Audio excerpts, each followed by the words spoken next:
warahmatullahi wabarakatuh. Shalom, Om Swastiastu, Namo Buddhaya, salam kebajikan untuk kita semua. Perkenalkan, saya Arga Binsar Firmando Tua Sinaga, mahasiswa psikologi angkatan 2020. Bersama rekan saya, Kathleen Rachel, mahasiswa psikologi angkatan 2020. Izinkan kami berdua memandu acara Festival Nasional 3 Anti Dosa. Pada seminar yang ke-6 ini, kita akan mendengarkan topik tentang sexual education yang akan dibawakan oleh Ibu Pinkan Margareta Indira, MPSI Psikolog, selaku Ketua Program Studi Psikologi UKRIDA. Kami mengucapkan selamat datang kepada Ibu Dr. Wani Devita Gunardi, SPMK Konsultan, selaku Rektor UKRIDA beserta jajarannya. Kami juga mengucapkan selamat datang kepada para dosen dan juga mahasiswa-mahasiswi seluruh Indonesia yang telah hadir pada acara Festival Nasional 3 Anti Dosa pada hari ini. Baik, sebelum kita memulai kegiatan pada hari ini, kami mengundang Bapak Prasasti Perangin-Angin, SPD MDiv MM, selaku Kepala Unit Pengembangan Karakter untuk memimpin doa pembuka. Waktu dan media dipersilakan. Baik, Bapak Ibu sekalian, teman-teman, mari kita mulai di dalam doa. Saya akan memimpin secara Kristiani, teman-teman bisa menyesuaikannya. Mari kita berdoa. Terima kasih Tuhan, dalam rangkaian Festival Nasional 3 Anti Dosa UKRIDA hari ini, kembali kami laksanakan ya Tuhan. Kami bersyukur buat penyertaan-Mu, sehingga dalam rangkaian ini banyak wawasan, banyak gagasan yang disampaikan kepada kami semua yang hadir. Dan pada hari ini Tuhan kiranya menyertai kembali agar kami sebagai sivitas akademika UKRIDA, baik juga dari luar UKRIDA, bisa bersama-sama untuk menaruh kepedulian terhadap berbagai ketidakmengertian tentang berbagai kekerasan seksual yang terjadi atau kekurang pahaman tentang apa yang harusnya kami lakukan di dalam kami bisa menjadi orang-orang yang peduli terhadap korban-korban kekerasan seksual. Begitu juga kami memahami secara pemahaman hari ini melalui Bu Pinkan tentang sexual education. Tuhan, kami berdoa agar diskusi dan seminar ini bisa berlangsung dengan baik. Berkati Bu Pinkan yang akan menyampaikan pemaparannya, Tuhan yang menyertai, dan kami semua juga dalam diskusi kiranya bisa terlibat untuk semakin mempertajam tentang topik pada hari ini. Terima kasih Tuhan, kami serahkan seluruh kegiatan hari ini ke tangan pengasihan Tuhan, Tuhan yang menyertai. Dalam Yesus Kristus kami berdoa. Amin. Baik, Bapak, Ibu, dan teman-teman semua, sekarang kita akan memasuki inti acara, yaitu paparan materi dan sesi diskusi bersama, yang hari ini mengambil topik sexual education yang akan dibawakan oleh Ibu Pinkan Margareta Indira, MPSI Psikolog. Pada sesi ini, kita akan dipandu oleh Ibu Adriana S. Patiwael, SPD MU, selaku Kepala Unit Kemitraan. Kepada Ibu Adriana S. Patiwael, SPD MU, kami persilakan. Baik, terima kasih. Apakah suara saya cukup terdengar baik? Sudah, Ibu. Ya, baik. Oke. Saya berharap sepanjang sesi ini internet connection bersahabat dengan saya dan kita semua. Selamat sore, rekan-rekan mahasiswa, kemudian Bapak Ibu dosen, rekan-rekan kepala unit, Bapak Ibu jajaran rektorat, dekanat, dan program studi lainnya yang ikut hadir di dalam ruangan webinar sore hari ini. Salam sehat untuk kita semua. Di masa ini memang kesehatan menjadi harta yang paling utama, dan salam sehat tiba-tiba menjadi trending topik di mana-mana gitu ya. Salam sehat, salam sehat. Oke, baik. Nah, hari ini kita ada di seri pendidikan seksualitas atau sexuality education sebagai bagian dari seri besar Festival Nasional 3 Anti Dosa. Nah, pemateri kita hari ini, saya lupa contekan saya dulu. Ya. Oke. Nah, pemateri kita sore hari ini sudah ada bersama-sama dengan kita Ibu Pinkan Margareta, Master Psikologi, psikolog CPC. Nah, izinkan saya untuk memperkenalkan Ibu Pinkan terlebih dahulu kepada kita semua. Ibu Pinkan Margareta adalah staf pengajar di Fakultas Psikologi UKRIDA dengan spesialisasi di bidang psikologi pendidikan dan keluarga. Nah, selain bertugas sebagai dosen, Ibu Pinkan saat ini juga memimpin pengelolaan program studi sarjana psikologi UKRIDA sebagai Kaprodi S1 Psikologi UKRIDA. Nah, Bu Pinkan ini sebagai pendidik menyukai proses-proses yang sifatnya mendampingi, memfasilitasi perkembangan akademik dan pribadi peserta didik. Jadi kepercayaan educational value-nya Ibu Pinkan ini berputar pada pembelajaran eksperiensial, lalu partisipatif dan kolaboratif. Bu Pinkan juga aktif ya bersama-sama dengan para guru dan orang tua dalam ragam program webinar, training yang tujuannya untuk memfasilitasi orang-orang dewasa di sekitar siswa atau anak-anak, orang muda, remaja ya agar dapat menjadi pendidik dan orang tua juga orang dewasa yang suportif. Nah, dengan pengalaman dan area yang luas seperti itu, kita sangat we are very blessed ya karena sore hari ini Bu Pinkan bisa bersama-sama dengan kita. Topik seri kita di sore hari ini adalah tentang sexuality education atau pendidikan seksualitas. Nah, menarik sekali ya, akan menimbulkan banyak pertanyaan. Ini pendidikan macam apa gitu ya? Karena kan kita punya banyak so many kinds of education. Nah, yang ini nih apa sebenarnya nih Bu Pinkan yang Bu Pinkan mau paparkan kepada kita? Kita mau diajarin apa nih gitu ya? Mau diperkuat di area apa begitu?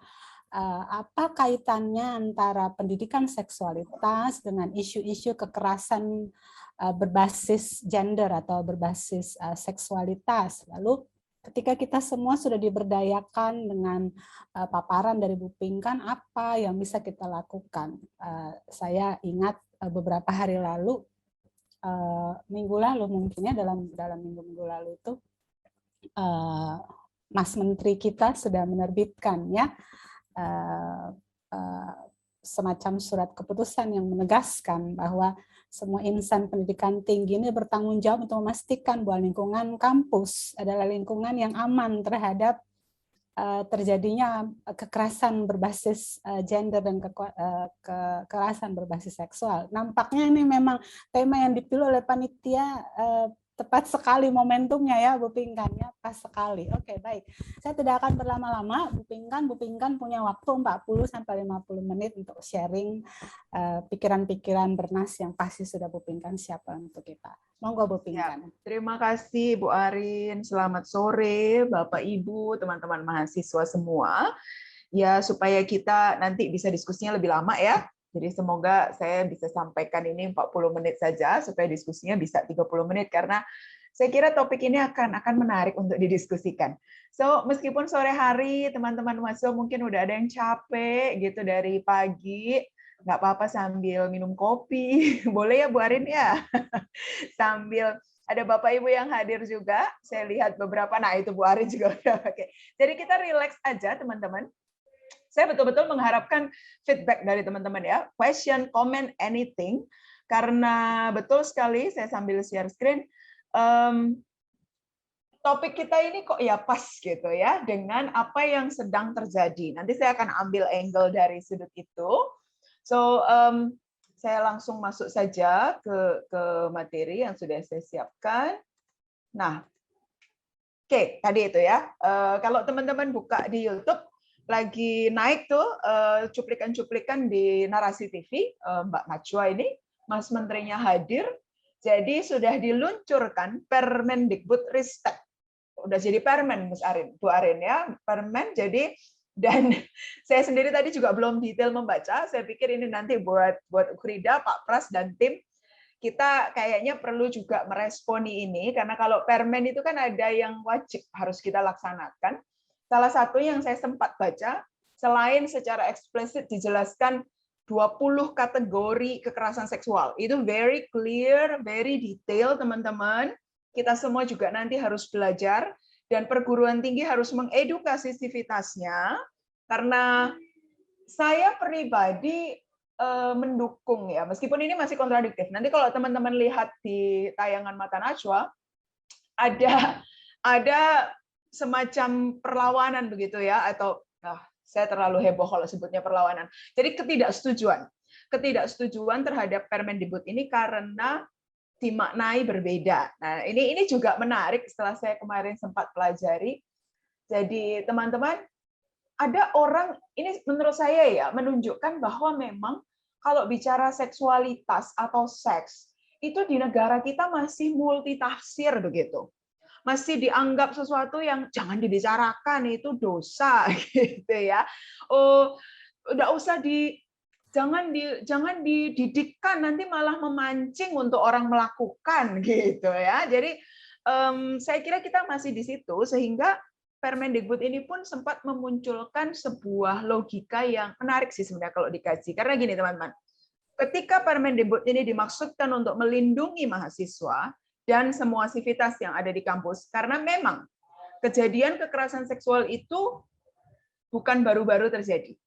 Sesungguhnya beberapa waktu terakhir sudah terjadi, tetapi perguruan tinggi itu demi menjaga nama baik, justru korban kekerasan seksual itu diminta untuk silent gitu ya teman-teman. Udah nggak usah ribut-ribut gitu loh. Jadi malah oleh perguruan tingginya diredam.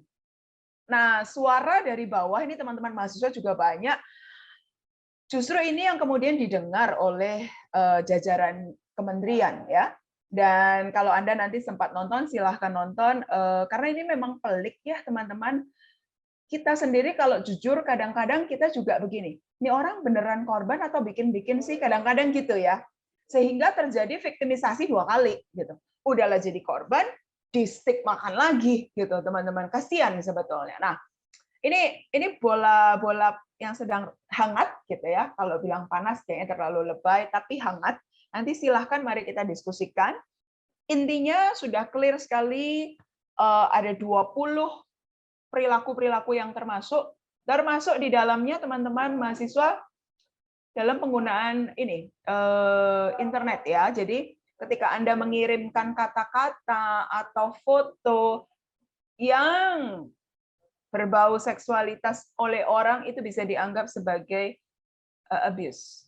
So, nanti kita mesti pelajari, sepertinya ini Bu Arin, kayaknya kita di Ukrida juga di jajaran ini mesti diresponi, karena dituliskan perguruan tinggi wajib membentuk satgas untuk implementasi dari pencegahan dan penanganan kekerasan seksual di lingkungan perguruan tinggi. Oke. Cita-citanya mulia, melindungi teman-teman mahasiswa dan semua sivitas, jadi termasuk dosen, semua tenaga pendidikan, untuk benar-benar merdeka belajar dengan rasa aman. Nah, memang yang dilindungi kenapa mahasiswa dan dosen, karena biasanya teman-teman klasik ya, yang dipakai itu kan perbedaan power ya. Kalau dosen misalnya nanti kamu nilainya ditakutkan ya, takut kalau tidak menuruti nilainya nanti dimainkan gitu. Nah, saya lanjut. Ini menjadi pijakan saya untuk ketika saya menyiapkan materi, ketika melihat reaksi beberapa pihak mengenai Permendikbud ini. Ada pihak-pihak yang menyatakan kalau kita katakan di kalimat Permen itu bahwa kalau tanpa persetujuan, jadi kata persetujuan itu dipermasalahkan. Ya, kalau dalam bahasa Inggris itu consent ya, consent untuk menyentuh, konsen untuk berbagai hal, maka itu dianggap sebagai pencegahan. Nah, kemudian ini diinterpretasikan, kata persetujuan bisa memberi ruang seakan-akan seks di luar pernikahan diperbolehkan. Nah, gitu. Jadi interpretasinya jadi, ya itulah teman-teman. Saya tidak akan judge, tapi kita bisa lihat dari fenomena itu karena teman-teman ada di perguruan tinggi ya. Betapa hal seksualitas itu masih ada stigma, ada bias begitu. Nah, hari ini saya berharap dengan paparan yang saya sampaikan kita bisa sebagai kalangan intelektual, teman-teman mahasiswa, para hadirin juga Bapak Ibu dosen, mungkin akademisi, kita bisa punya sudut pandang yang lebih luas terhadap pendidikan seksualitas. Nah, saya perkenalkan satu konsep ya teman-teman. Selama ini kan mungkin taunya kecerdasan kognitif gitu ya, IQ, kecerdasan emosional gitu, emotional intelligence, kecerdasan spiritual. Nah, tahukah Anda, ada yang disebut dengan kecerdasan seksual. Wah, apa itu Bu? Ini kalau orang pada umumnya mikirnya, oh dia misalnya dia itu kecerdasan seksual artinya dia playboy kalau cowok gitu ya, atau dia jago di ranjang misalnya gitu. Orang tuh asosiasinya ke sana. Padahal coba Anda lihat ya, saya tuliskan definisinya. Teman-teman, seksualitas adalah bagian dari kita sebagai manusia. Kita itu punya organ seksualitas, punya organ seksual, reproduksi. Ada hormon-hormon kita yang juga memang bertanggung jawab untuk aspek seksualitas. Dan seksualitas dibutuhkan untuk reproduksi manusia, begitu. Jadi part of us as a human, kita itu juga makhluk seksual. Kalau saya katakan dengan kalimat yang gamblang ya, kita itu makhluk seksual. Nah, tetapi yang membedakan kita dengan hewan, ketika hewan di musim kawin begitu ya, teman-teman kalau lihat misalnya pernah punya peliharaan gitu ya, hewan kalau di musim kawin ya ketika dorongan biologisnya muncul, ya apa saja yang ada di depannya ditabrak begitu. Harus terpenuhi. Nah, yang membedakan hewan dengan manusia, Anda dan saya, kita ini kan punya otak moral. Kita punya prefrontal cortex, itu bahasa neuroscience-nya, otak bagian depan yang kita berpikir, kita memahami norma-norma, kita mengambil keputusan, kita menimbang apakah ini akan melukai orang atau tidak, ini konsekuensinya apa. Nah, kecerdasan seksual bicara hal ini, teman-teman. Bagaimana kita sebagai individu, sebagai manusia, paham tentang seksualitas kita. Lalu kita juga mengerti keterampilan interpersonal. Bagaimana kalau kita sebagai makhluk biologis seksual, kalau berelasi sama orang lain, kamu nggak bisa cuman karena aku mau kamu harus ikuti. Nah, itu namanya melanggar hak asasi kan. Jadi ada interpersonal skills terkait seksualitas. Bagaimana sih berpacaran yang sehat? Misalnya gitu ya, kalau buat teman-teman. Bagaimana supaya saya tahu bahwa pacaran saya nggak toksik? Nah, lalu juga wawasan ilmiah tentang seksualitas. Jadi nanti beberapa akan sekilas saya singgung. Misalnya kalau teman-teman belum lama, awal tahun mungkin ya, kalau kita lihat berita ada salah satu atlet voli kita yang sekian tahun menjalani kehidupannya dengan gender perempuan, bahkan ketika dia maju dalam tim voli dia juga perempuan, tapi kemudian pemeriksaan medis menyatakan bahwa ternyata dia laki-laki. Jadi kromosomnya dan dia tidak punya rahim. Sehingga akhirnya secara legal, setahu saya itu pertama kali sih pengadilan di Indonesia akhirnya melegalisir untuk mengubah gendernya, KTP-nya. Lalu namanya siapa ya? Manganang ya. Sekarang ganti nama nih beliaunya nih. Dia cukup banyak didiskusikan lately fenomena ini, sehingga memang ada hal medis ya, hal medis. Jadi ketika kelainan bahwa organ reproduksi yang biasanya kita ketika lahir sebagai bayi dilihat ada penisnya enggak atau vagina. Nah, ketidaknormalannya itu yang kemudian menjadi salah penetapan gendernya. Kemudian juga teman-teman, kalau bicara seksualitas, ini mungkin relevan dengan Anda. Kita itu juga perlu mempertimbangkan konteks budaya. Seksualitas tidak lepas dari budaya di mana Anda lahir, tinggal, hidup. Ketika Anda dewasa, you have to decide. Anda mau mengacu kepada budaya mana, value mana. Nah, menurut saya ini menjadi relevan karena hari-hari ini dengan adanya internet, Anda terpapar kepada any culture of sexuality. Kalau kita bicara misalnya seksualitas Jepang dengan ada fetishnya yang bermacam-macam. Mungkin kita bicara soal aliran safe sex kalau di Europe gitu ya, atau di Amerika, yang artinya boleh beraktivitas intercourse, jadi melakukan hubungan seksual di luar pernikahan. Sementara Anda ada di dalam budaya kita di Indonesia rata-rata yang memang kuat dibasisi oleh agama, sampai hari ini secara normatif disebutnya kan seks bebas gitu ya, jadi seks di luar pernikahan. Nah, ini teman-teman perlu mengerti bahwa mungkin beberapa dari Anda tuh ada yang gini, yang benar yang mana sih gitu, kok itu boleh di film boleh, kok orang tua aku bilang nggak boleh. Kompleksitasnya di sini teman-teman. Di sini kecerdasan seksualnya. Sebagai Anda beberapa sudah masuk dalam fase dewasa awal, you have to decide. You have to decide. Jadi nggak ada yang mutlak benar salah, terus Anda bisa ikut seperti kerbau dicocok hidung gitu. Anda harus mempelajari, memikirkan, dan then you make the choice dengan segala konsekuensi. Karena setiap pilihan pasti ada konsekuensi. Oke, so ini bicara kecerdasan seksual, ujung-ujungnya adalah kalau Anda cerdas seksual, Anda mengambil keputusan terbaik untuk hidup Anda dalam konteks Anda adalah manusia yang punya aspek seksualitas. So the best decision making. Oh, jadi seksual itu nggak cuma soal nafsu gitu ya, Bu, nggak cuma soal dorongan biologis lo, tidak. Seksualitas juga bicara soal decision making, pengambilan keputusan. Oke ya, teman-teman. So, mari kita lanjutkan. Nah, kalau bicara soal sexual education, saya akan mengacu kepada rumusan yang sudah diterbitkan WHO di tahun 2018, disebutnya sebagai comprehensive sexual education. Kata-kata kuncinya di comprehensive. Jadi, teman-teman lihat, mengapa pendidikan seksualitas perlu diberikan di setiap keluarga, di sekolah, di institusi agama.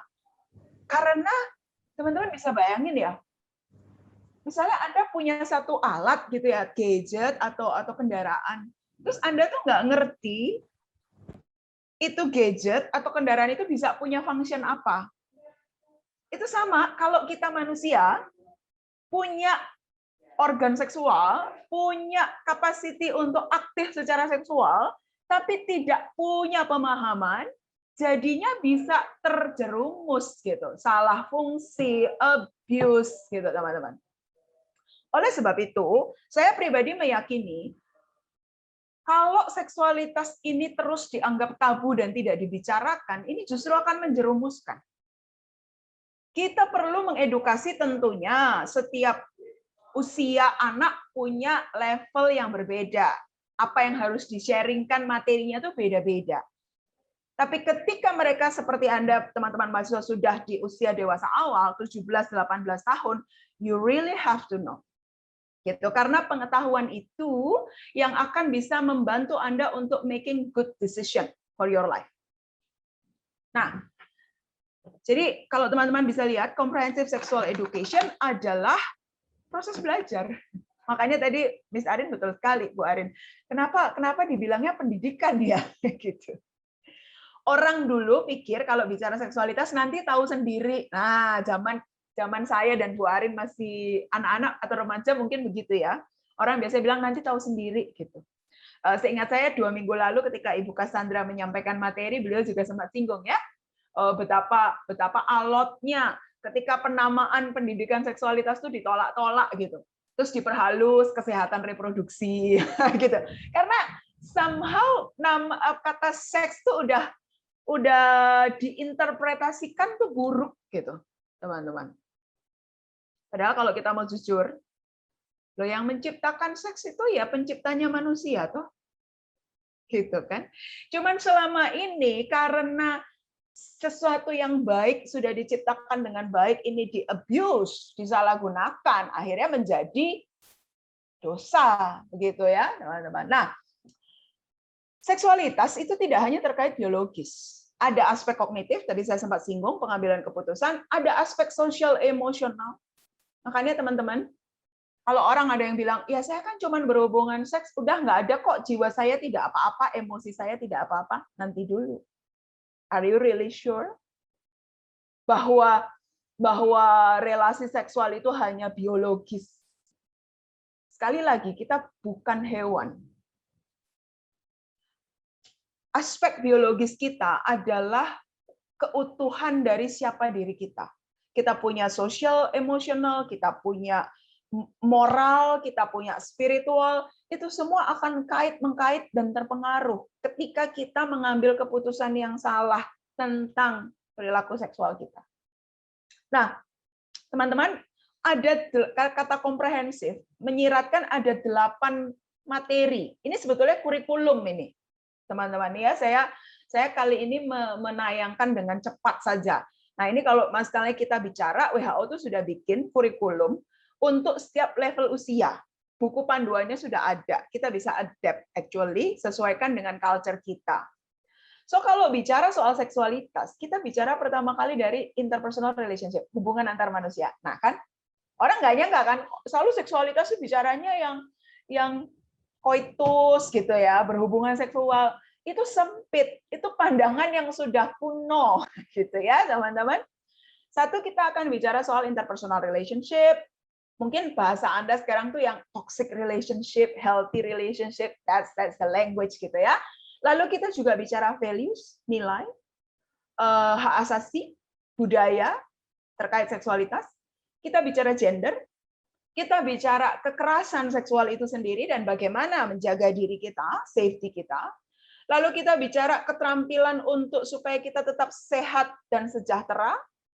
Baru, nah seringkali mungkin teman-teman kalau dulu di SMA dan di SMP, biasanya kalau Anda dapat sex education tuh Anda dapatnya fisiologi manusia gitu ya. Kalau reproduksi laki-laki, reproduksi perempuan, nah itu human body and development.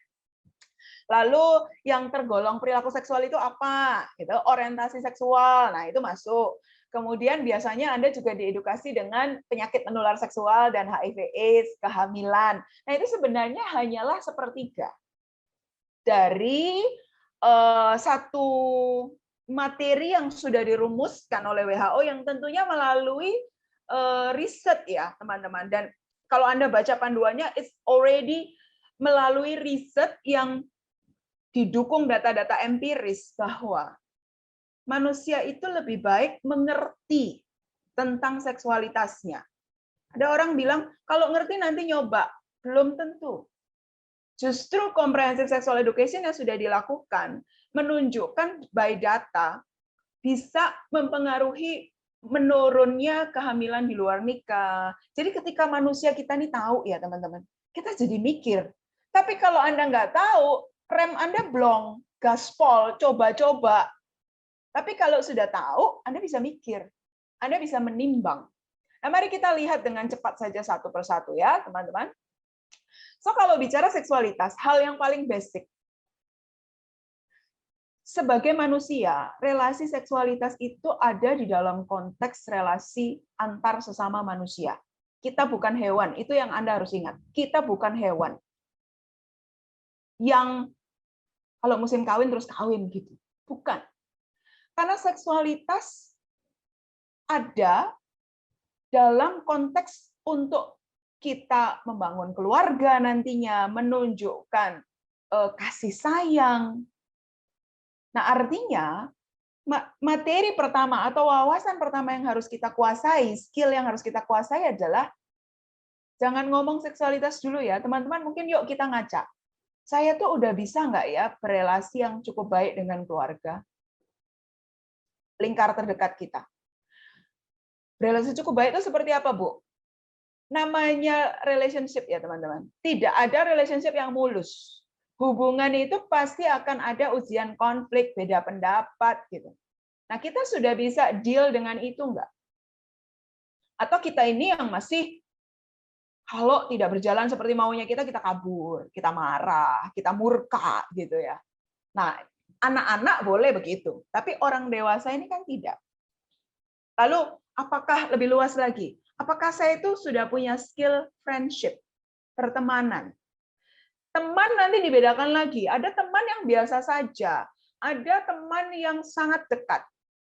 Seringkali ketika saya bawakan materi tentang relationship, ya Bapak Ibu, teman-teman mahasiswa, saya menemukan kadang-kadang, apalagi di zaman sekarang nih dengan sosial media,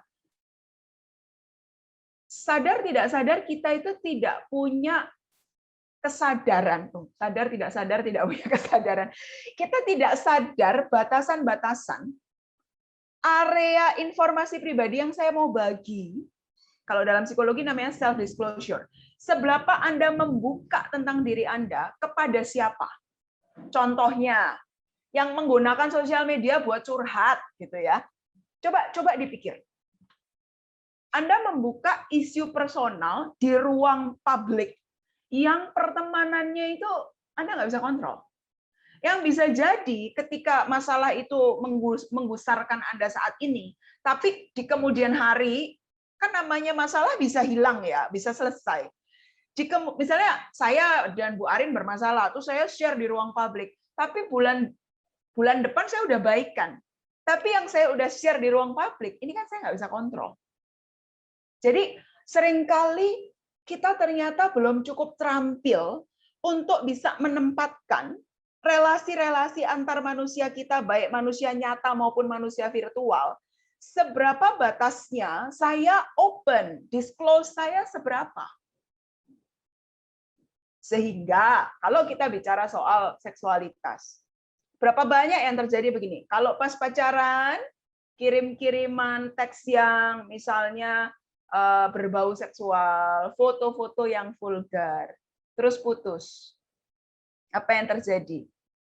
Teks dan foto itu dijadikan senjata untuk melakukan cyberbullying kepada Anda. Terjadi toh nggak cuma sama kita mahasiswa lah, sama artis-artis itu juga terjadi. Menunjukkan apa? Bisa jadi kita ini masih tidak terampil untuk interpersonal relationship.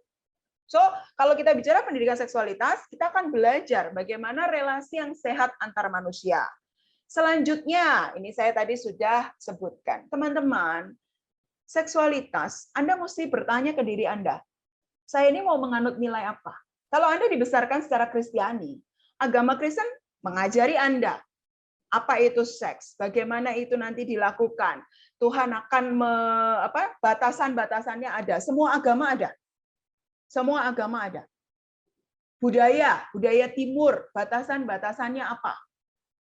Nah, ini menjadi urgent ya dan penting di zaman di mana Anda sekarang tuh tertabrak dengan berbagai budaya. Anda yang suka nonton K-pop, suka nonton Japan, suka nonton segala macam culture.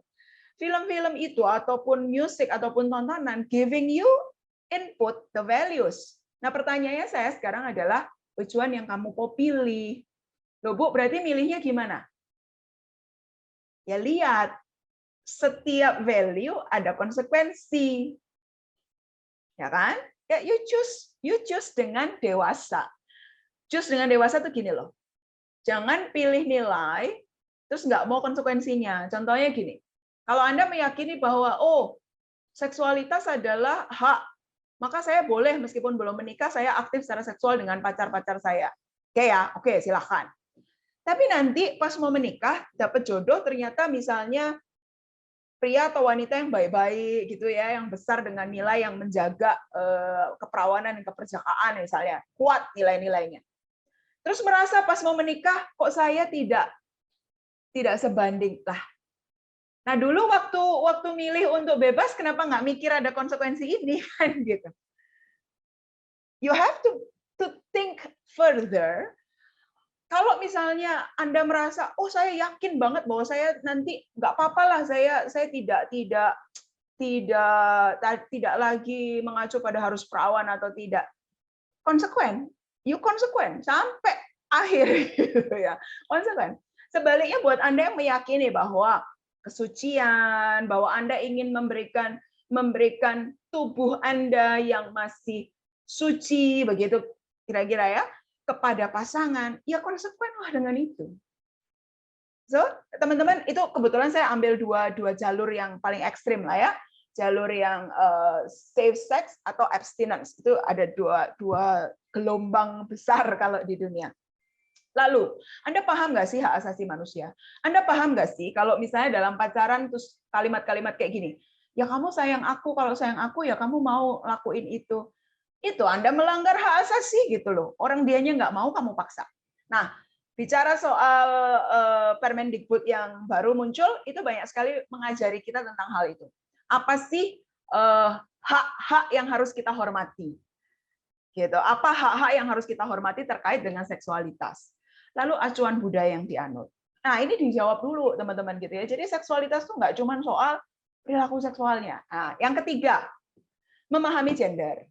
Ini saya agak cepat saja ya teman-teman.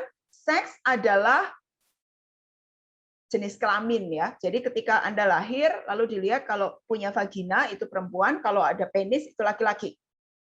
Gitu, meskipun nanti ada kelainan kromosomal. Nanti saya tunjukkan sebentar. Nah, kalau bicara gender, gender adalah karakteristik psikologis dan sosial budaya yang dikaitkan dengan seks kita. Misalnya, kalau perempuan itu pakai rok, kalau laki-laki itu enggak pakai rok, misalnya begitu. Nah, ini kan setiap budaya beda-beda, teman-teman. Setiap budaya beda-beda. Bahkan Anda sekarang masuk di era di mana gender nggak cuma 2. Gitu kan? Gender bisa ada beberapa. Nah, ya that's the fact. Fakta bahwa culture itu akan terus berkembang gitu. Dan manusia di belahan dunia mana, di bagian mana akan berusaha untuk menunjukkan budaya-budayanya itu. Oke. Tapi sebenarnya di dalam budaya lokal kita juga ada. Ini saya kasih contoh sama teman-teman ya. Salah satu yang sering diangkat adalah bagaimana di dalam masyarakat Bugis ada 5 gender. Jadi budaya-budaya lokal sendiri ini juga macam-macam.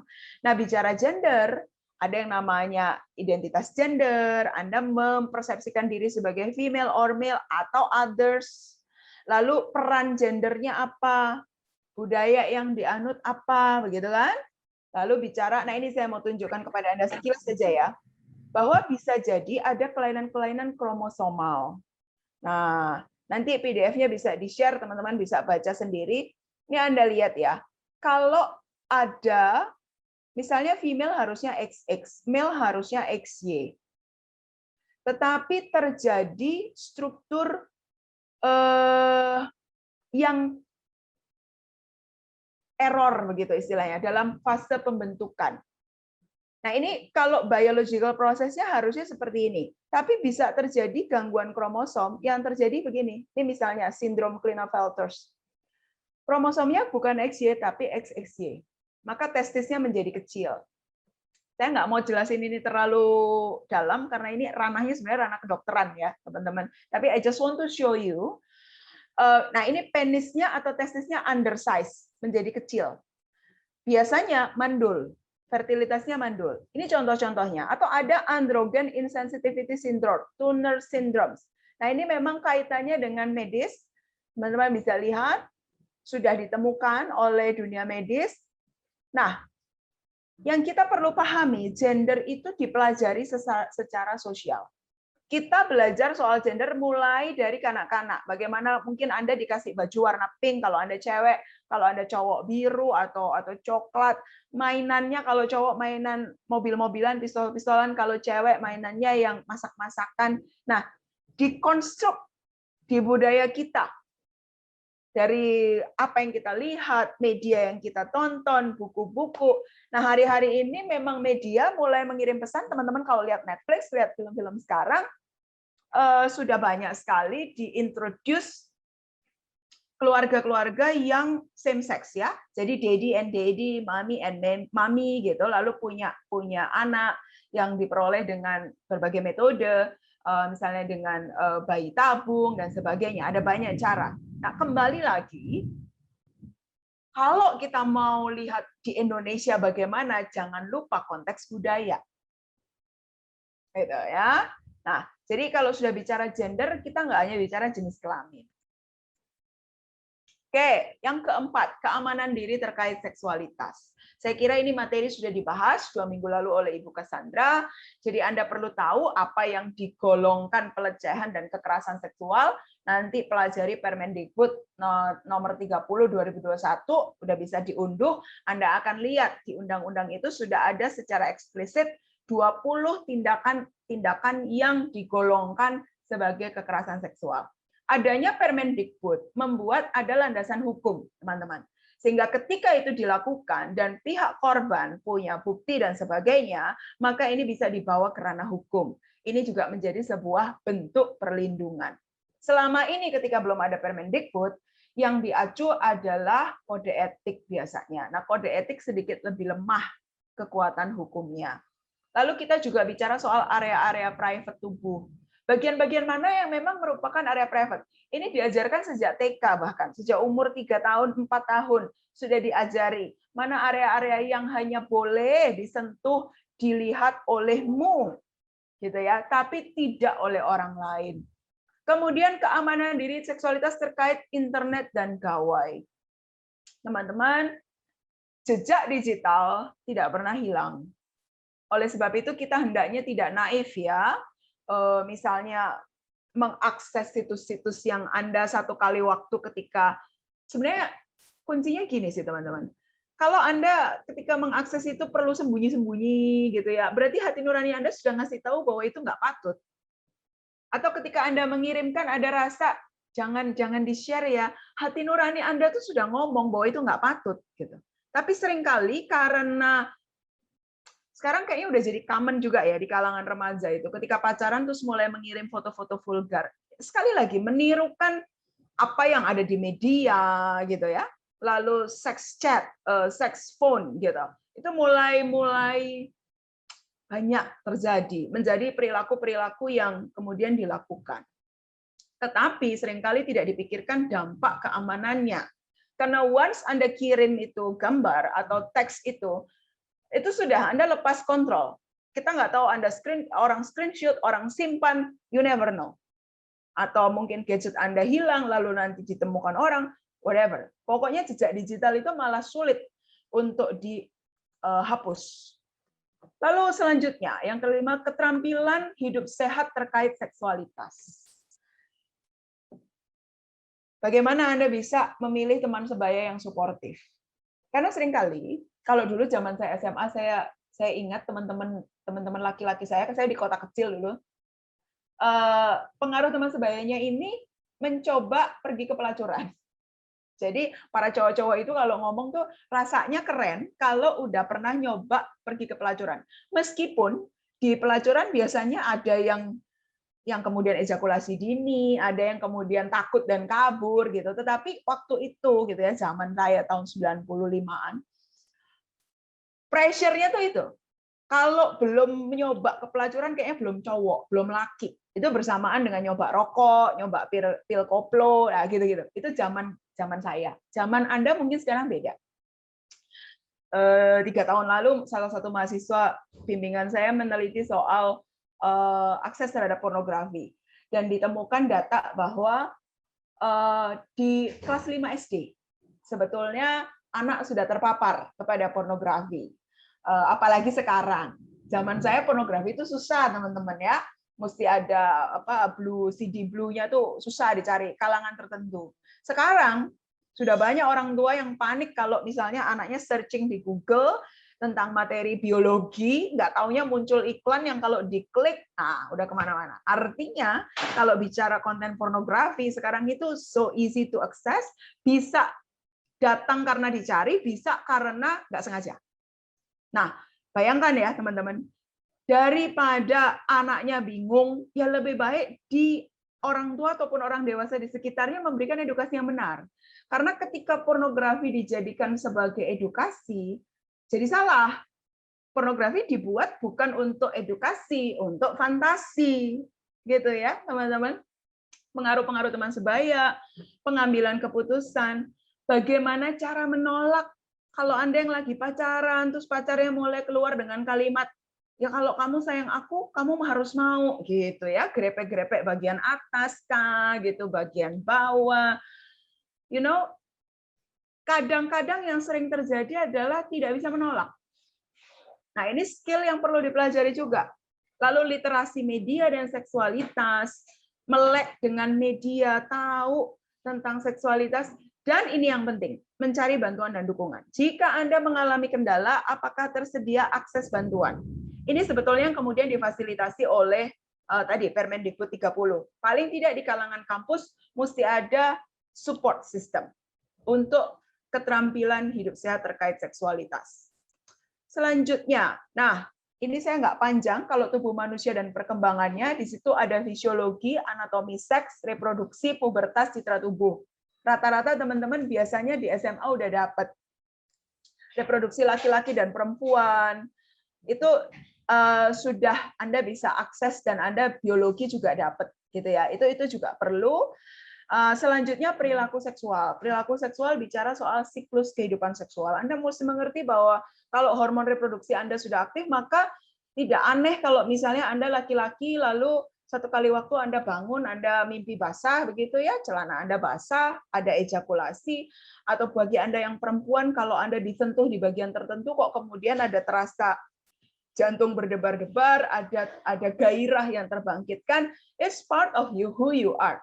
Makanya perlu tahu juga siklus kehidupan seksual seperti apa, kaitannya dengan usia Anda, hormon pubertas Anda. Kemudian bagaimana ada bagian-bagian tubuh yang sensitif. Sehingga ketika Anda masih bergaulnya dalam pacaran atau berteman, ya jangan tangannya kemana-mana, kan gitu ya. Jangan juga mudah untuk dipegang di mana-mana, gitu. Karena Anda tahu ada area-area tubuh Anda yang sensitif terhadap rangsangan. Nah, ketika gairah seksual sudah dibangkitkan, itu yang kemudian menjadi lebih susah untuk dikendalikan. Ya ini, tadi saya sudah katakan ya, ada sexual arousal. Jadi, Anda itu punya kapasitas berimajinasi, mengingat, berfantasi. Emosi-emosi kita itu bisa dipancing oleh imajinasi. Ini sebetulnya dilakukan oleh pornografi. Nah, the thing about pornografi, teman-teman, ini saya ingat salah satu literatur ya dalam ketika saya bersama-sama meneliti dengan mahasiswa bimbingan, bahayanya pornografi adalah ketika Anda terbiasa mengkonsumsi pornografi, satu kali waktu Anda menikah, maka Anda punya ekspektasi kehidupan seksual yang tidak realistis. Karena pornografi dibuat tidak realistis.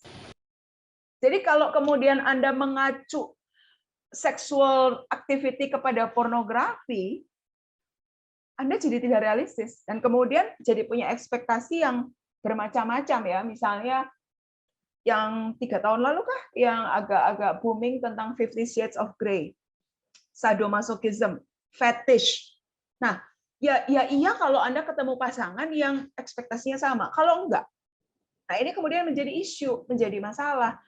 Padahal Anda sudah terlanjur terbiasa menstimulasi fantasi dan tubuh Anda itu dengan stimulasi-stimulasi pornografi.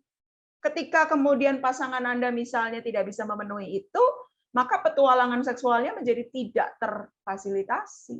Nah itu, teman-teman. Ya, jadi berpengaruh kepada relasi yang lain. So kalau kita bicara perilaku-perilaku seksual, mulai dari masturbasi, mulai dari ada loh orang yang terlibat ya, memilih tidak terlibat dalam relasi seksual karena alasan tertentu. Bisa. Karena energi atau dorongan seksualnya dialihkan kepada yang lain. Ya, lalu mimpi erotis, fantasi. Nah, kalau kita bicara pada umumnya yang orang kenal dengan relasi seksual koitus adalah terjadi penetrasi penis ke vagina. Oke, ini saya cuma mau tunjukkan saja perilaku seksual yang sudah sampai abuse. Nah, ini Anda lihat ya, ada hierarki perilakunya loh. Kalau yang ke atas ini level 2 making love gitu. Lalu intimacy, jadi berhubungan seksual bukan cuma biologis tapi ada faktor emosi kasih sayang di situ. Ini biasanya bisa ditemukan dalam pernikahan. Tapi kalau kemudian Anda turun ke bawah, dalam pernikahan juga bisa ada pemerkosaan sih. Anda bisa lihat ada abusive interaction, ada violent interaction. So I hope teman-teman bisa semakin menangkap, oh ternyata tidak sederhana yang saya tahu gitu ya.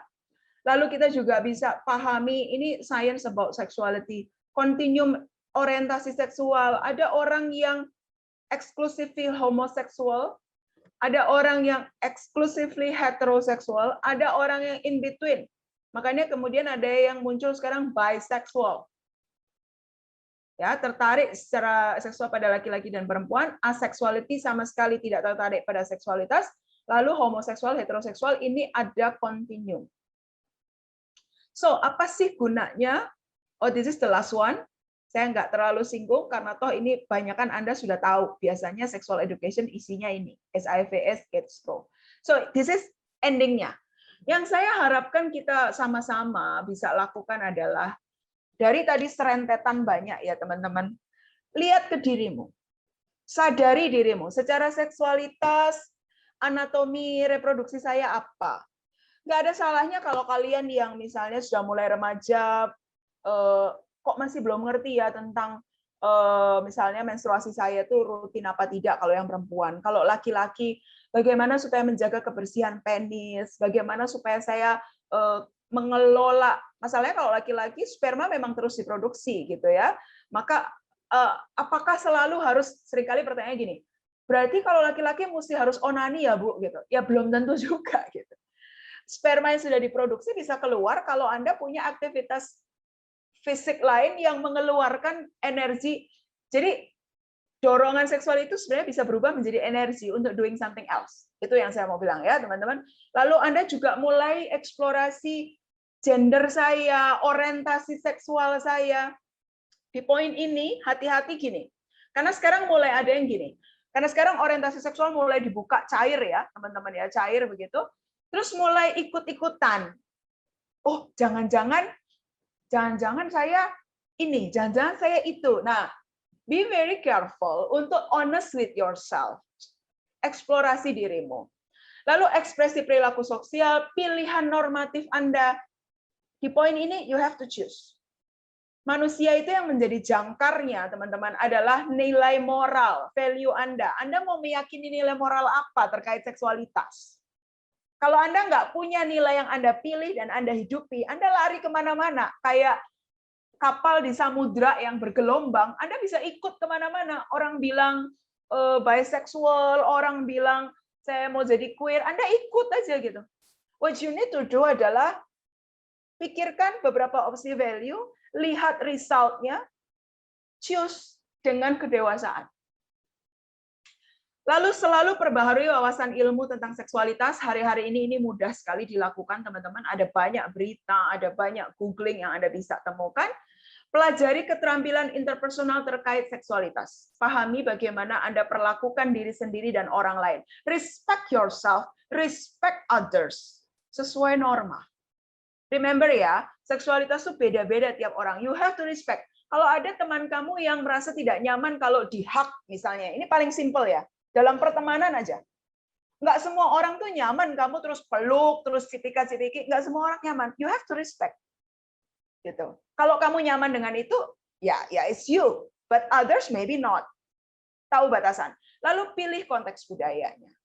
So, teman-teman, di mana bumi dipijak, di situ langit dijunjung. Kamu mau mengikuti budaya apa? Itu bagian dari kesadaran untuk kita memilih. So, pesan saya, be smart, be smart. Dalam bicara seksualitas, be smart.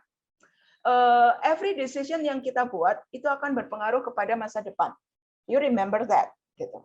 Jadi Anda be smart lah, gitu. Oke, itu Bu Arin. Terima kasih banyak atas waktunya dan teman-teman semua. Terima kasih sudah mendengarkan. Baik, terima kasih Bu Pinkan. 47 menit yang padat dan bernas ya. Nah, mari teman-teman mahasiswa kita masuk dalam sesi diskusi. Bu Pinkan sudah memberikan kepada kita tuh bongkahan-bongkahan yang menarik gitu ya, atau kalau kita umpamakan itu kayak bandel gitu tuh banyak tuh karung-karung yang menarik-menarik gitu ya. Nah, mari kita buka sama-sama ya sesuai dengan mungkin hari ini kalian oh saya kayaknya mau buka yang bagian tadi tuh, yang orientasi seksual, atau saya mau buka identitas gender, atau saya mau buka perilaku gender, atau saya mau lihat bagaimana sebenarnya nilai-nilai ini berkembang sehubungan dengan perkembangan seksualitas juga, ya. Nah, mari saya buka kesempatan, kita oleh panitia diberikan waktu sebanyak 30 menit untuk sesi diskusi ini. Silahkan Anda bisa drop pertanyaan atau mungkin pernyataan, ya, pernyataan pendapat juga boleh ya, boleh ya Bu Pinkan ya, nanti kita Boleh, Bu Arin. Ya, Kita buka silakan. diskusinya. Silakan drop di chat box atau langsung klik mic untuk memberikan pertanyaan. Wah, langsung ini sudah ada Bu Pinkan 1 pertanyaan. Silakan. 2 pertanyaan. Oke, baik. Saya bacakan ya Bu Pinkan ya. Yang pertama ini dari Deborah Anggraini, kalau saya nggak salah ya, Deborah. Maafkan. Ini saya tidak membaca dengan teliti ya.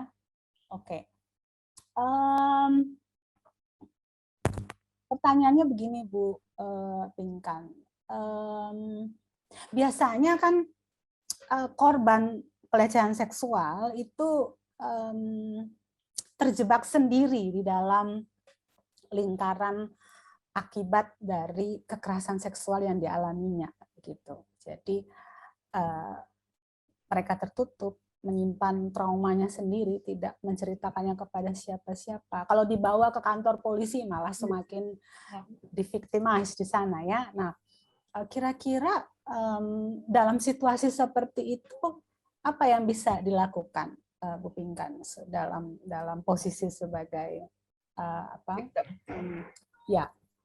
korban dari kekerasan seksual? Ya, ini pertanyaan yang baik sekali ya, teman-teman. Opsi-opsinya adalah gini, cek apakah di keluarga bisa ada orang yang Anda percaya untuk mendampingi Anda berproses. Itu dulu. Kalau ada orang dekat di keluarga, it will be good untuk kemudian next step-nya dibawa kemana. Tapi misalnya anggap di keluarga nggak ada, hari-hari ini sebetulnya ada banyak sekali baik NGO maupun NGO sih mostly ya, biro-biro yang open untuk suportif. Misalnya kalau kayak di Jakarta yang famous itu Yayasan Pulih. Kalau teman-teman googling, Yayasan Pulih itu sudah cukup lama bergerak untuk mendampingi para korban kekerasan seksual. Karena memang kalau Anda tidak ketemu orang yang tepat, boleh jadi malah terviktimisasi 2 kali, 3 kali, 4 kali gitu ya teman-teman. Karena seringkali yang terjadi itu reaksinya, oh ya kamu kali membuka peluang, kamu yang mancing-mancing, aduh kasihan toh ya, sudah jatuh tertimpa tangga gitu. Jadi alih-alih dibantu tuh malah diviktimisasi. Itu so far yang saya tahu itu akses-akses yang bisa dilihat, bisa ada gitu. Nah ini memang Bu Arin, makanya dengan Permendikbud itu universitas diwajibkan bikin satgas untuk handling itu. Nah, ini cukup mulia ya cita-citanya. Cuma saya membayangkan kita di level universitas juga PR untuk membentuk satgas itu berikut tata kelolanya ya untuk bagaimana prosedur penanganan. Iya, betul. Memang disarankan untuk para korban kekerasan seksual ini, bentuknya bisa pelecehan, bisa sampai ke kasus yang lebih berat ya, mencari orang-orang terdekat ataupun lembaga-lembaga yang sangat bisa dipercayai. Biasanya mereka juga, setahu saya mungkin Bu Pinkan bisa mengkoreksi, biasanya mereka juga dibatasi oleh kode etik ya. Jadi memang keamanan dari data atau testimoni atau peristiwa-peristiwa yang kita ceritakan itu pasti dengan aman bisa ada dilindungi dalam proses pendampingannya. Betul. Oke, baik. Kemudian Bu Pinkan, ini menarik sekali nih pertanyaannya. Kayaknya kita bisa sampai jam 7 nih Bu Pinkan. Bola panas ini. Oke. Bu Pinkan, kan kadang pelecehan seksual itu dalam berbagai degree ya. Terutama yang verbal itu kadang dinormalized. Yes. dinormalisasikan, dianggap itu kan cuma bercanda gitu. Bahkan kan saya ingat ya ada dalam satu studi linguistik itu candaan-candaan dalam budaya tertentu itu memang melibatkan bagian-bagian tubuh yang dekat dengan aspek seksualitas gitu. Jadi dianggap normal, biasa. Nah, bagaimana caranya Bu Pinkan? Ini pertanyaan. Beberapa tuh tidak mau menyebutkan namanya Bu Pinkan. Saya menghormati keputusan Bapak. Bagaimana menyikapi orang-orang yang menganggap pelecehan itu biasa, ya, normal. Lalu kemudian kalau terjadi pelecehan, perempuan yang disalahkan, ya kamu berpakaiannya gitu sih, atau kamu terlalu menggoda sih. Gitu. Gimana Bu Pinkan cara meresponinya, menyikapinya? Ini sebenarnya PR besar kita semua ya teman-teman. Saya makanya ingin tunjukkan kepada Anda nih. Nah ini Permendikbud yang baru. Coba Anda lihat nih. Tindakan verbal non fisik basic oleh teknologi informasi komunikasi. Nah ujaran mendiskriminasi, melecehkan tampilan fisik, identitas gender, menyampaikan ucapan yang memuat rayuan, lelucon, siulan yang bernuansa seksual pada korban. Itu udah. Secara hukum ini jadi kuat ya teman-teman, menatap korban dengan nuansa seksual dan atau tidak nyaman. Saya tuh ingat yang D ini, dulu di kampus yang dulu saya bekerja, ada satu riset yang dilakukan oleh dosen fisip waktu itu. Kebetulan karena saya di psikologi terus diajak ngobrol. Dosennya ini bagus, dia minta mahasiswanya untuk melakukan semacam studi kepada mahasiswa-mahasiswa aktif. Nah rupanya yang terjadi, dan ini dianggap biasa ya teman-teman, dulu di kampus tuh ada kayak kafe gitu, terus orang-orang pada duduk. Nah, ada pria-pria yang bisa menelanjangi wanita yang lewat di pikirannya. Jadi ketika lewat gitu, wanitanya pakai baju sopan gitu. Tapi karena memang si prianya ini sudah dikaitkan juga bahwa dia mengkonsumsi pornografi itu kayak makan gitu tiap hari gitu ya, tiap hari doing pornografi, akses pornografi, maka ketika dia melihat wanita yang berpakaian lengkap itu ditelanjangi di pikirannya gitu, dan kemudian menjadi fantasinya. Nah, teman-teman kebayang ya betapa kalau tidak ada aturan yang mengatur. Nah ini nanti kita bisa baca, ini yang saya bilang 20 konkret sekali Bu Arin ini apa namanya butir-butir itemnya gitu ya, sangat konkret. Jadi saya sangat gembira sebetulnya adanya Permendikbud ini, karena ini menjadi batasan. Karena betul sekali yang Bu Arin katakan, kalau tidak ada aturan normatif kan jadi ditarik ke sana kemari ya. Buat dia, aku kan nggak maksud melecehkan. Nah, dalam satu kehidupan masyarakat, itulah perlunya ada peraturan yang melindungi. Begitu kira-kira. Nah, ini jadi PR mengedukasi sih. Apa-apa sih yang masuk dalam pelecehan dan bukan. Ya, jadi supaya secara norma hukum ini enforcement-nya bisa jalan, sisi yang satunya ini dari aspek edukasi juga harus jalan ya, karena supaya tidak muncul pelaku-pelaku dan korban-korban berikutnya. Nah, seantero masyarakat, budaya, sosial, agama ini kan perlu dicerahkan ya, perlu diberdayakan bahwa perilaku seperti ini kalau kamu lakukan berefek seperti ini, kamu sebaiknya jangan jadi masuk dalam barisan pelaku kekerasan seksual gitu kan. Kadang orang belum tercerahkan ya bahwa yang seperti ini bisa terkategori sebagai kekerasan seksual, atau bahkan saya sudah jadi korban kekerasan seksual sebenarnya. Tanpa sadar, betul. Tanpa sadar. Baik, berarti kita sepakat dua hal ini harusnya beriringan ya Bu Pinkan ya. Baik. Kemudian Bu Pinkan, ada juga yang bertanya, tadi Ibu menyinggung tentang orientasi seksual yang awalnya dilakukan hanya untuk kenyamanan dan safety, tapi lalu ternyata justru merubah orientasi pada dirinya sendiri. Bagaimana pendapat Ibu tentang hal itu? Awalnya dilakukan untuk safety. Iya, hanya untuk kenyamanan dan safety, tetapi lalu ternyata justru merubah orientasi pada dirinya sendiri. Nah itu loh teman-teman, kalau bicara orientasi seksual itu tidak cuma aspek biologis, ada kental sekali aspek emosi, rasa, dan apa yang ada dalam pikiran kita. Manusia itu tidak bertindak hanya dari kayak robot terus biologis nyala, itu enggak gitu. Apa yang masuk dalam pikiran kita, apa yang kita rasakan, itu akan change us gitu. Nah, misalnya nih, saya ambil contoh konkret ya. Saya soalnya agak nebak-nebak pertanyaan, tapi semoga ini pas.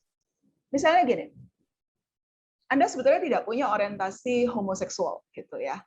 Tapi ini biasanya kisah klasik ya. Kemudian pernah mengalami ketika usia tertentu misalnya, alat kelamin Anda itu dirangsang oleh orang yang sama jenis kelaminnya dengan Anda. And then awalnya itu dirasakan sebagai pelecehan. Tapi ketika terjadi berulang, lama-lama dalam pikiran mulai terbentuk, kok saya juga menikmati ya?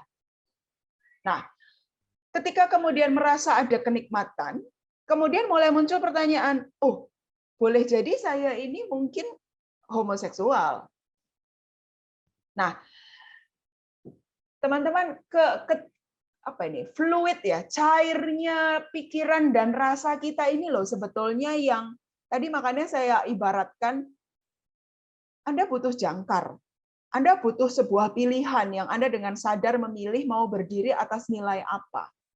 Karena kalau saya mencoba membayangkan secara biologis banget ya teman-teman, kan di area-area alat kelamin ya, kemudian kalau perempuan itu ada sekunder ya di area payudara, selain di area vagina, laki-laki mungkin di area penis, di paha dalam. Memang syaraf-syaraf taktil yang ada di sana itu kan lebih banyak, menjadi lebih sensitif ketika disentuh. Saya sampai pernah berpikir dalam pikiran saya, teman-teman, ini agak liar sih, tapi gini, anggap kita itu nggak punya pola pikir gitu ya, terus kita distimulasi oleh siapapun, ya kamu akan terbangkitkan gitu, karena memang ada syaraf di situ, ada taktil di situ. Tapi yang membuat kita tidak bisa disentuh siapapun, lalu berhubungan sama siapapun tuh di mana? Di sini kan. Makanya sebetulnya organ seks terpenting itu bukan di alat kelamin, di otak kita. Organ seks terbesar tuh di sini, teman-teman. Yang bisa kasih rem, yang bisa kasih kita ini keluar batas atau tidak. Karena kalau kita bicara stimulasi seksual, itu tidak ada ambang batas atas. That's the thing. Jadi kalau ada yang nih suka petualangan seksual ya, mulai mencoba stimulasi ini, stimulasi itu, naik terus itu nanti.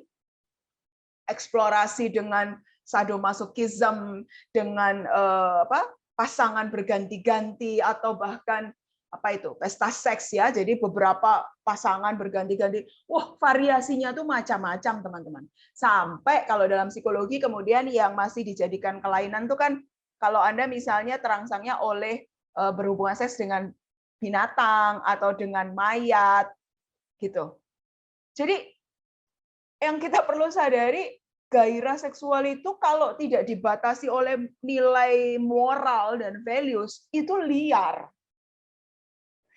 I hope you get the ini ya teman-teman. Sometimes mungkin di usia kalian tuh masih bingung, kenapa kok aku terangsang, kenapa aku ya ada syaraf, ada taktil, you going to terangsang gitu. Mekanisme hormon, kamu nonton film yang ada sisi romantismenya, kemudian ada yang terasa terbangkitkan, it's part of who you are, biological part of you gitu. Tapi bisa dikendalikan di sini. Gitu. Semoga menjawab ya, Bu Arin. Iya. Ya, kalau saya boleh simpulkan sederhana, itu juga bagian dari kecerdasan seksual tadi ya. Yes. You know how much stimulation you can give to yourself. Ya. Gitu ya, kira-kira Bu Pinkan ya. Kalau tahu semakin ke atas itu akan semakin liar dan susah dikendalikan, ya jangan ke situ begitu ya, Bu ya. Ya. Oke. Baik, ini ada pertanyaan menarik Bu Pinkan. Sebentar, saya scroll. Nah ini, Bu, kalau seseorang terbiasa masturbasi sendiri atau dengan kata lain tidak melibatkan orang lain, nanti kalau sudah menikah ada pengaruhnya nggak, Bu? Saya mungkin akan menjawab dari beberapa case yang pernah saya temui. Kadang iya. Jadi karena ini ya teman-teman, dalam kehidupan pernikahan faktanya pasangan kita, jadi gini, kalau dalam relasi pernikahan itu juga ada sisi harus belajar, sama-sama belajar untuk saling mengenali, saling mengetahui dia butuhnya apa, nyamannya bagaimana. Belum lagi masing-masing pasangan mungkin akan membawa berbagai bagasi emosi masa lalu terkait dengan seksualitas gitu ya. Nah, ada fase di mana ini perlu adjustment. Nah, ketika kemudian misalnya salah satu pasangan sudah terbiasa masturbasi, sudah terbiasa, nah masturbasi itu kan kadang-kadang dibantunya dengan porn ya biasanya.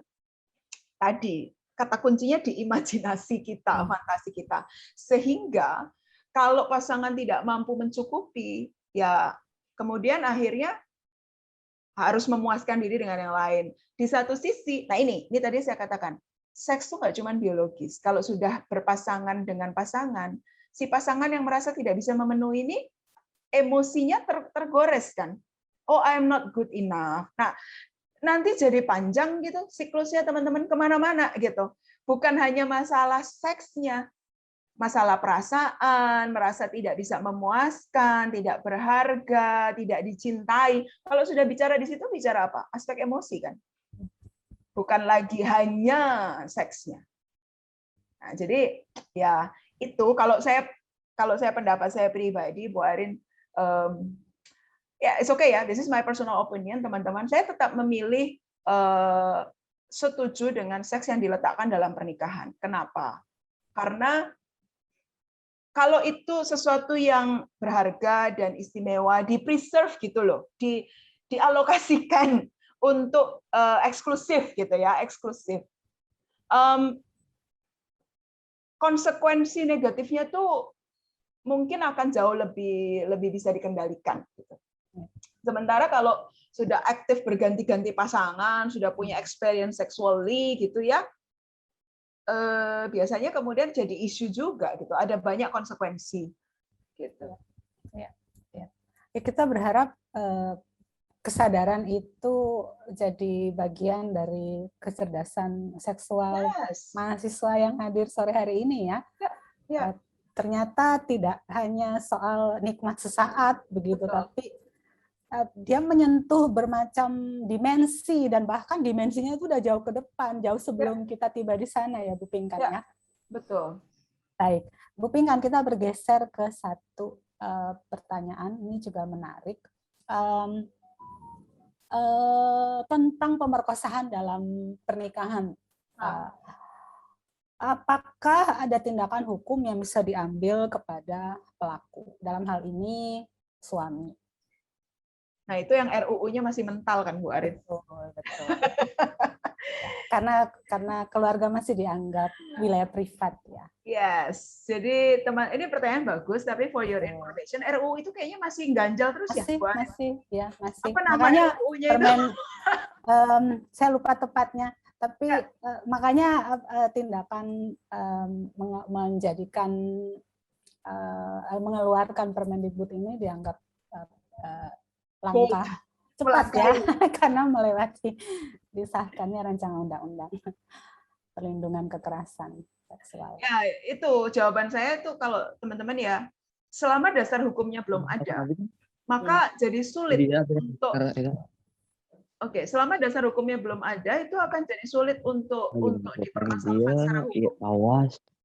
Oke, Darius Hosea bisa tolong mute? Iya, Darius ada Hosea. suara bocor ya. Oke, terima kasih. Ya, jadi itu teman-teman. Dasar hukumnya belum ada sih, tahu saya. Ya. Oke. Susah itu pendampingannya ya, Bu Arin. Oh iya, betul. Nggak bisa. Jalur hukum mungkin akan mentok. Tapi kemudian ada langkah-langkah lain sih. Saya mau bilang sama yang nanya, it doesn't mean stuck, tidak ada jalan. Tapi jalurnya mungkin bukan di jalur hukum. Jadi ada memutar ke arah yang lain itu. Ya. Baik. Kemudian ini juga ada pertanyaan menarik. Masih seputar pelecehan seksual, Bu Pinkan. Biasanya kan kalau kita dengar orang cerita atau teman atau keluarga atau siapa gitu cerita ke kita, oh saya nih saya dilecehkan. Biasanya respon yang diberikan adalah, kok diam, kok nggak lawan aja, Ya. kok kamu terima-terima aja, begitu ya. Padahal sebenarnya yang perlu dipahami menurut penanya di sini adalah korban itu biasanya kan ada dalam situasi shock ya. Ketika dilecehkan itu kan kita sepersekian detik itu kan nanar karena kemanusiaan kita itu seperti dirampas seketika itu begitu. Nah, bagaimana caranya supaya korban ini ketika mereka mengalami pelecehan itu mampu untuk menguasai dirinya supaya bisa berpikir jernih begitu, Pinkan. Saya sangat percaya wawasan dan edukasi itu akan jadi senjata gitu ya. Jadi ketika kita, nah itulah makanya kenapa kalau pendidikan seksualitas itu tidak diajarkan di kognisi kita, di pikiran kita ini tidak ada informasi yang bisa diakses ketika kita kemudian menjadi korban. Yang kita akses masih stigma-stigma. Oh, kalau kamu sampai mengalami pelecehan itu yang salah kamu, ya kan? Kalau kamu sampai mengalami itu berarti kamu tuh. Terus biasanya korban akan berpikir, saya salahnya di mana, ya kan? Jadi menghukum diri sendiri, bahkan sebelum orang lain ngejudge, dia udah ngejudge diri sendiri. Ya.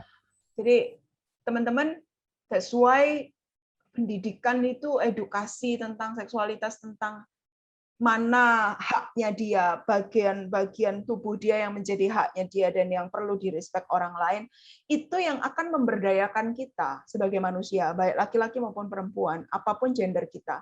Itu akan membuat kita tahu batasan hak kita di mana dan orang tuh boleh sampai mana. Gitu. Jadi ya edukasi kembali lagi. Gitu. Ya. Saya setuju, Bu Pinkan. Jadi ini juga menyambung ke pernyataan berikutnya yang disampaikan lewat direct message bahwa bukannya tidak mau melawan, tapi statusnya shock. Kenapa? Karena tadi ya. Jadi narasi atau cerita-cerita sosial emosional yang terekam karena kita bagian dari masyarakat yang lebih luas itu adalah bahwa ya kamu pasti ada yang salah kalau kamu dilecehkan, pasti ya kedepannya setelah ini pasti yang buruk-buruk yang akan mampir ke hidupmu itu kan narasi-narasi seperti itu. Nah, betul. Saya pikir bagian dari pendidikan seksualitas juga adalah kita-kita yang sudah tercerahkan harus mampu membawa narasi-narasi yang lebih positif untuk menyeimbangkan narasi yang tadi sudah terlanjur sekian tahun ya, dekade bahkan berarti. Baik, menarik ini Bu Pinkan. Wah, banyak yang beneran Bu Pinkan, jangan-jangan sampai jam 7 ini. Oke. Ini Bu Pinkan, saya punya teman Bu, seringkali tiap ngobrol bahas seksualitas selalu mengarah ke menanyakan ukuran bra, bertanya apakah saya pernah masturbasi, apakah saya punya fetish. Wajar nggak Bu kalau ditanya seperti itu meskipun sesama teman? Ketika Anda sudah merasa tidak nyaman, berarti Anda tahu itu sudah masuk area yang privacy and you can say no, I don't want to answer. Yeah. Clear. Nah itu tadi, bagian keterampilan skill social. Jangan merasa bersalah hanya karena dia teman. It doesn't mean dia bisa masuk ke ranah private Anda terus ngacak-ngacak gitu loh. Right? Jadi itu teman-teman mesti tahu lah. Ada area-area private yang Anda punya hak kok untuk tidak merespon gitu. Anda kasih boundaries gitu. Ya. Dan mungkin menyatakan keengganan ya. Kalau kita diam, kalau kita diam juga akan terus-menerus disampaikan ya. Mungkin cara penyampaiannya. Betul. Ya. Gue nggak nyaman deh ngomongin kayak gitu, misalnya gitu. Supaya juga message-nya pesan ke dia bahwa if you want to be friend with me, nggak gitu obrolannya, gitu loh. Iya kan? Betul. Iya. Baik Bu Pinkan. Berikutnya Bu Pinkan. Bu izin bertanya. Menurut Ibu, memperhalus kata terhadap kekerasan seksual dengan tujuan agar tidak terlalu menakutkan atau mendistraksi pikiran remaja adalah hal yang benar. Enggak sih. Itu sama halnya dengan tidak berani mengatakan penis, vagina, payudara, sama. Pesannya adalah kalau sesuatu ditutup dengan simbol yang lain itu berarti masih enggak, tetap aja tabu gitu, nggak boleh dibicarakan gitu realitanya. Ya, baik, Pinkan. Kemudian, nah ini kalau letakkan pertanyaan to everyone, nah berarti saya bisa mengatakan ini pertanyaan dari siapa ya? Dari Robert Carlos, Bu, apa penyebab seseorang melakukan sexual harassment? Jadi udah sexual harassment ini tingkatannya ya. Apakah karena ingin saja atau trauma masa kecil atau ada alasan spesifik lainnya, Bu? Banyak alasannya, Carlo. Tapi this is very good question. Bisa jadi karena klasik ya, korban menjadi pelaku itu klasik. Atau bisa jadi ada inferioritas yang kemudian coba dikompensasikan secara seksual. Jadi gini, saya mau ngomong gini. Dorongan seksual di dalam diri manusia itu adalah satu energi. Ya, dan energi itu kan netral ya, teman-teman. Nah, kembali lagi, energi ini mau diarahkan kemana? Yang mengarahkan energi itu adalah otak moral rasional kita. Itu semacam, saya mungkin kasih contoh gini, mobil, dorongan seksual itu seperti bensin. Gitu. Nah, kalau Anda mobil kan siapa yang nyetir gitu kan? Itu yang akan mengarahkan tujuannya kemana. Contoh lain, teman-teman, Anda yang masih usia-usia ya let's say 17-an sampai 20 ke 30 ya. Anda tuh begadang nggak apa-apa. Wah, pokoknya masih energinya banyak karena memang hormon reproduksinya tuh juga masih kenceng-kencengnya. Coba tanya kami-kami yang udah 40-an gitu ya. Begadang 2 hari bisa habisnya sakit. Nah, karena memang secara alami usia-usia reproduksi itu memang tubuh kita disiapkan untuk peran-peran pengasuhan juga ya. Teman-teman kan tahu ya kalau kita punya anak itu ya pasti tahun-tahun pertama adalah tahun-tahun begadangan gitu. Jadi ketika secara biologis orang bilang oke, usia yang bagus punya anak tuh 22, 23 sampai 30 gitu kan ya. Karena memang energi tubuhnya itu lagi bagus-bagusnya gitu, dan si dorongan ini loh yang kemudian atau energi ini yang kemudian supporting gitu. So jawaban pertanyaan Robert gini, penyebabnya itu bisa banyak, mesti dilihat case by case. Karena seseorang kemudian salah dalam mengarahkan dorongan seksualnya, kan sebenarnya itu ya teman-teman. Orang yang melakukan sexual harassment adalah salah mengarahkan atau menggunakan dorongan seksualnya. Gitu. Itu penyebabnya bisa banyak. Ya, Bu Pinkan. Ini saya sudah dijawil sama panitia. Katanya kita tinggal waktu kita tinggal 3 menit, Bu. Saya ingin menutup dengan satu pertanyaan yang menurut saya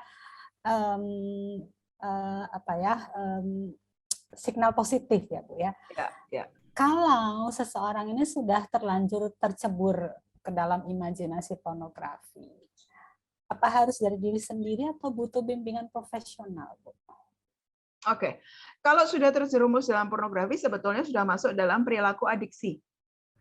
Nah, kalau sudah perilaku adiksi itu ya mulai dari narkoba, judi, game, sosial media. Nah, habit perilaku adiksi ini kalau sudah memang sangat parah, ya perlu bantuan. Nah, bantuan profesional bisa Anda starting mengakses psikolog, gitu ya, mengakses konselor untuk starting point awal.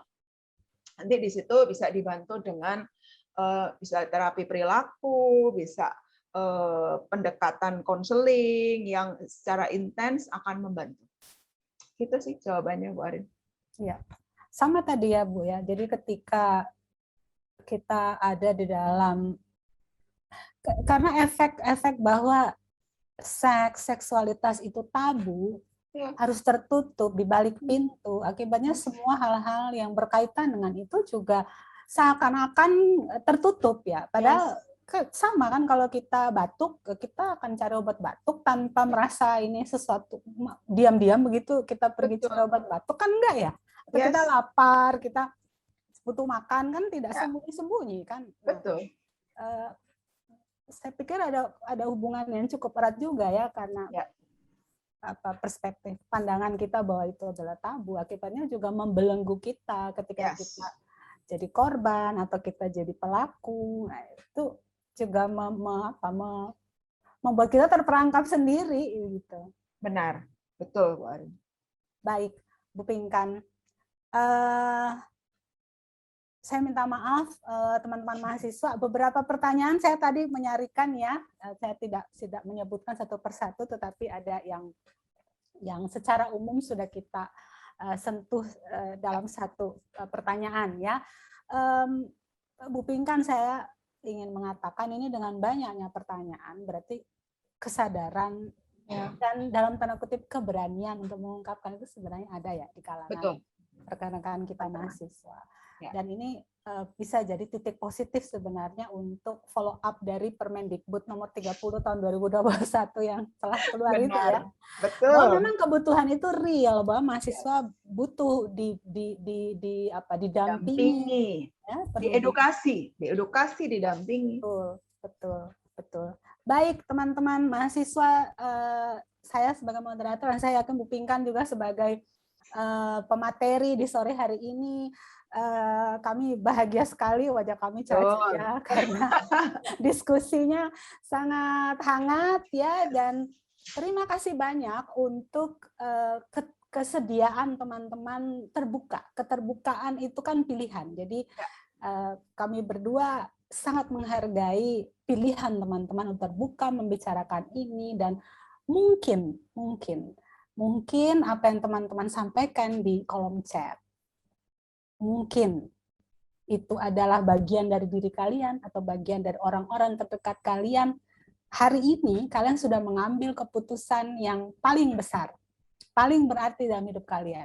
Ketika kalian menyampaikan hal itu publik, kalian sudah break the cycle. Betul ya Bu Pinkan ya? Betul Bu, betul. Jadi kita sangat mengapresiasi itu dan kita mendorong teman-teman untuk tidak berhenti sampai di titik ini. Yes.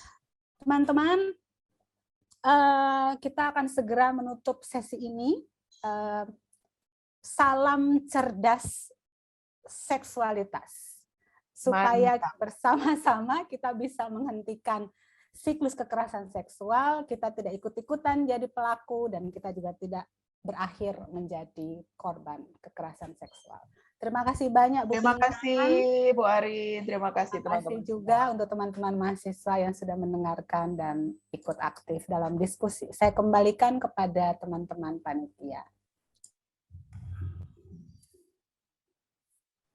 Baik, terima kasih Miss Irene yang sudah memoderatori acara hari ini. Terima kasih juga kepada narasumber kita pada hari ini, Ibu Pinkan Margareta Indira, MPSI Psikolog, yang telah meluangkan waktunya untuk menyampaikan materi yang sangat amat lengkap dan sesi diskusi yang sepertinya sangat amat insightful gitu ya, Bapak Ibu dan teman-teman. Baik, kami berdoa semoga Ibu dan keluarga sehat selalu, sukses selalu, dan terus berkarya untuk bangsa dan negara. Untuk teman-teman dan Bapak Ibu, saya juga ingin menghimbau bahwa untuk link absensi telah disebarkan melalui kolom komentar, sehingga teman-teman bisa mulai mengisinya. Batas pengisian adalah 5:45 waktu Indonesia Barat.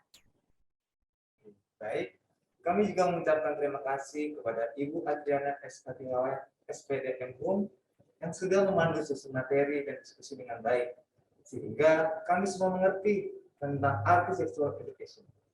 Kami berdoa semoga Ibu Adriana S. Patiwawaya, SPD MUM, dan keluarga selalu sehat, sukses, dan dapat terus berkarya.